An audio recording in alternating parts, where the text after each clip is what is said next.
जबरदस्त सवाल जो एंट्री कर रहा है, यह आपको मनोरंजन भी देगा और आश्चर्य भी देगा। मनोरंजन और आश्चर्य क्यों है, तो दिल थाम के बैठिए, सुनाते हैं।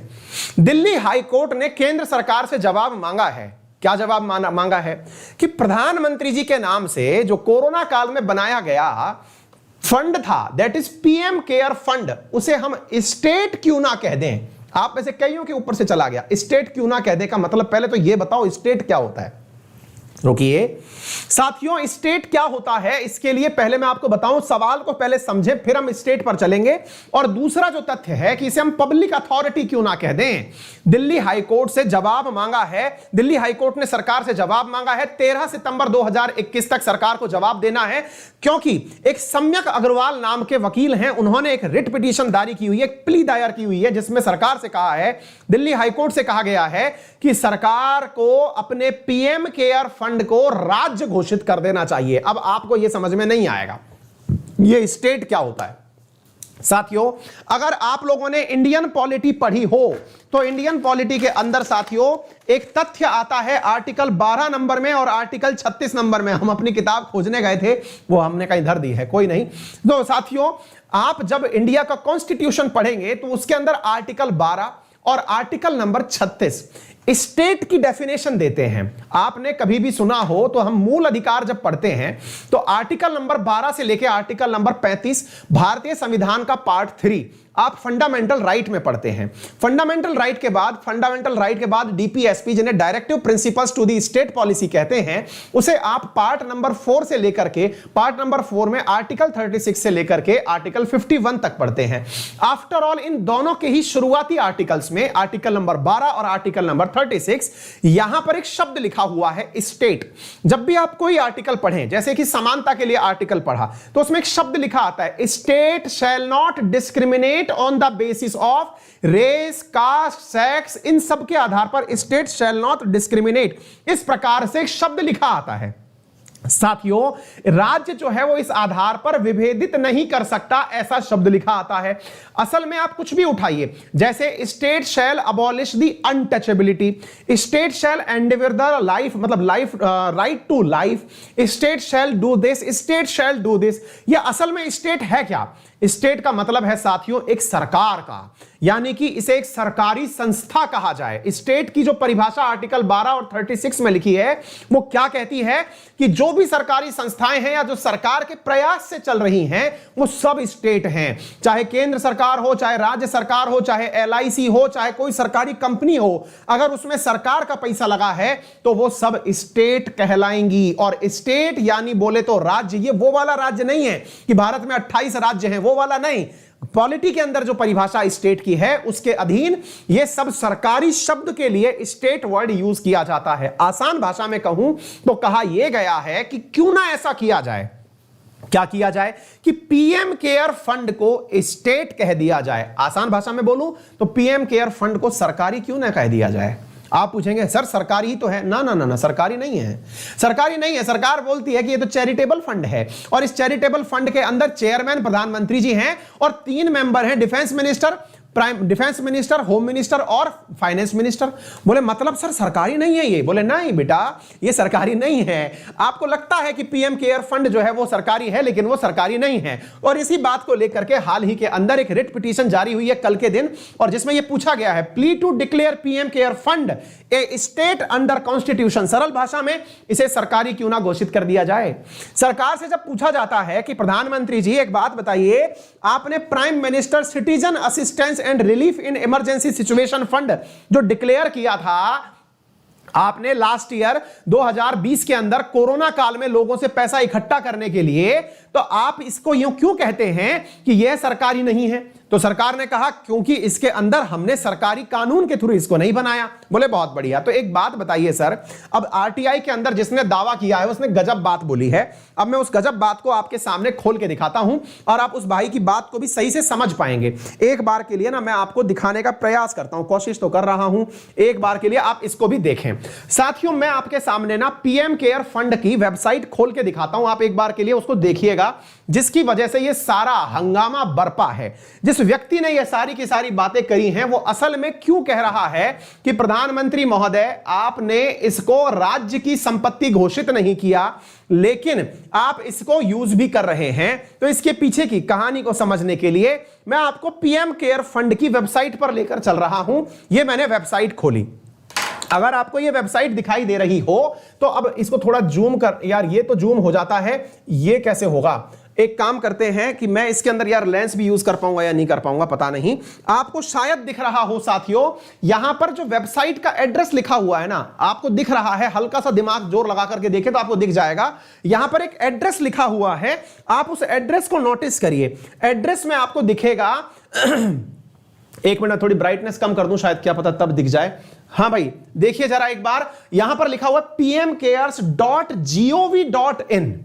बोले अगर ये सरकारी वेबसाइट नहीं है, अगर ये सरकारी वेबसाइट नहीं है तो सरकार से निवेदन है कि सरकार इसे आपने .gov क्यों लिखा हुआ है? आप कहते हैं ना कि ये तो एक चैरिटेबल फंड है, तो सर आपने है ना .gov का काम गलत कर रखा है। और अगर आप ऐसा कहते हो तो हम भी बना लेते हैं वेबसाइट। सम्यक अग्रवाल जी ने लॉजिकल तथ्य तो उठाया है, पता चले कि अंकित अवस्थी अपनी वेबसाइट अंकितावस्थी.com की जगह बना दिए अंकितावस्थी.gov.in। सर क्या दिक्कत है, बना लेते हैं सर। आप कह रहे हो सरकारी है तो सरकारी नहीं है, आप बताओ क्या है। दूसरा सर बोले सर आप है ना बीजेपी के नेता नहीं है, आप नेता किसके हैं? देश के प्रधानमंत्री हैं। सर आपकी फोटो सबसे ऊपर लगी हुई है, दूसरी बात। तीसरी बात सर, आपने नेशनल एम्बलम को यूज किया हुआ है, तो सर क्या हम भी नेशनल एम्बलम यूज कर सकते हैं? क्या देश का कोई भी प्राइवेट चैरिटेबल ट्रस्ट जो है वो नेशनल एम्बलम यूज कर सकता है? तो साथियों यहां पर क्या बात निकल करके आती है कि ये जो नेशनल एम्बलम है, प्रधानमंत्री की फोटो है, .gov है। इन तीन चीज को लेकर के ये सारा मामला फैल गया। इस सारे मामले के अंदर जो मुद्दा निकल करके आया, उम्मीद है आप लोगों को वो बात बेहतरीन तरीके से समझ में आ गई होगी कि क्या मुद्दा उठाया गया है। मुद्दा यह है कि क्यों ना यही सवाल मेरे प्यारे साथियों पूछा गया है। क्या पूछा गया है? सुप्रीम कोर्ट के द्वारा, अरे भैया ये कहां जा रहे हो, रुको। हाँ भाई 1 मिनट के लिए चल जा यार।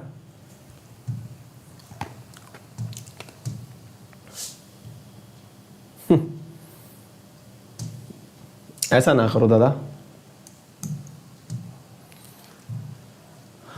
ये तो हम कहीं और जा रहे थे, कहीं और आगे।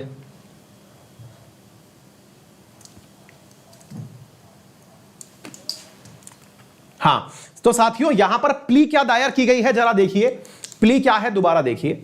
प्ली क्या दायर की गई है? Plea to declare PM care fund a state under constitution, कि भारत के संविधान के तहत आप इसे राज्य डिक्लेयर क्यों नहीं कर देते, क्योंकि फैसिलिटी तो पूरी आप राज्य वाली उठा रहे हैं। तो सरकार से पूछा गया है और सरकार को 13 सितंबर तक जवाब देना है।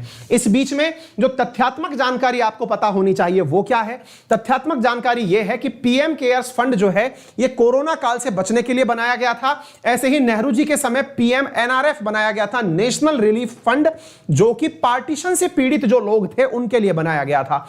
इनको जब बनाया गया था उस समय भारत का संविधान लागू नहीं हुआ था, इस कारण से इसकी स्टेट की परिभाषा को लेकर बहस नहीं छिड़ी। ये जब बना तब तक तो संविधान लागू हो ही चुका था, ये सारी बातें चली आ रही हैं। तो उम्मीद है सभी साथियों ने ये बात बहुत अच्छे से समझ ली होगी। वर्तमान में जो पीएम केयर्स को लेकर के जो विवाद उठे थे वो इस बात को लेकर थे कि जब ये सरकारी है या नहीं है यही नहीं पता, तो सीएजी इसका ऑडिट नहीं कर सकता। ऑडिट का मतलब सरकार ने पैसा कहां खर्च किया, किसी को इसके बारे में जानकारी नहीं है। सरकार कहती है कि हमने किसी लोकल और प्राइवेट कंपनी के थ्रू इसका ऑडिट करवाया है, तो वो ऑडिट करवाने के लिए सरकार से निवेदन कहा जा रहा है कि ये सरकारी है, आप सरकारी लोग हैं और आपके द्वारा ये चल रही है, तो इसके बारे में विचार किया जाए।